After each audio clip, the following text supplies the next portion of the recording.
రాష్ట్రంలో real estate రంగంలో నెలకొన్న సమస్యలను ప్రభుత్వం దృష్టికి తీసుకెళ్లి వాటి పరిష్కారానికి కృషి చేస్తానని ఎమ్మెల్సీ కోదండరాం హామీ ఇచ్చారు. హైదరాబాద్ నాంపల్లిలోని తెలంగాణ జనసమితి పార్టీ కార్యాలయంలో తెలంగాణ రియాల్టర్స్ అసోసియేషన్ రాష్ట్ర కమిటీ ఆధ్వర్యంలో సమావేశం జరిగింది.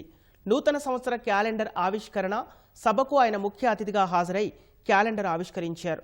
సుమారు 20% యువత ఉపాధి పొందుతున్న రియల్ ఎస్టేట్ రంగాన్ని కాపాడుకోవాల్సిన బాధ్యత ప్రభుత్వానికి ఉందని, ఆ దిశగా మీరు చేసే సూచనలను ప్రభుత్వానికి నివేదిస్తామని ఆచార్య కోదండరాం అన్నారు.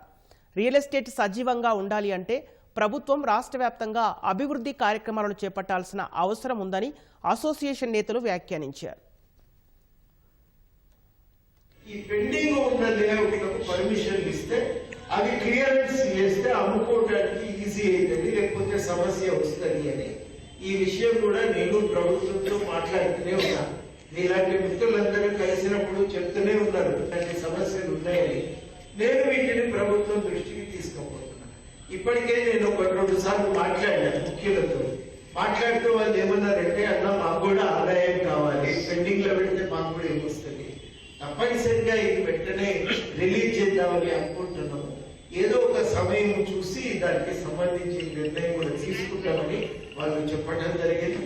హెచ్ఎండిఏ పర్మిషన్ కు పోయినప్పుడు ఎకరానికి 5 నుంచి 20 లక్షలు అడుగుతున్నారని, అట్లాగే ఎస్ఎఫ్టీకి 100 రూపాయల నుంచి 200 రూపాయలు అడుగుతున్నారని, పర్మిషన్లు జాప్యం చేస్తున్నారని చెప్పి ప్రధాన సమస్యలుగా కొంతమంది రియల్ ఎస్టేట్ వ్యాపారులు మా దృష్టికి తీసుకొచ్చారు. ఆ సమస్య పరిష్కారం కోసం మేము ఖచ్చితంగా ఈ ప్రభుత్వం దృష్టికి తీసుకుపోయి కృషి చేస్తామని చెప్పి తెలియజేస్తున్నాం.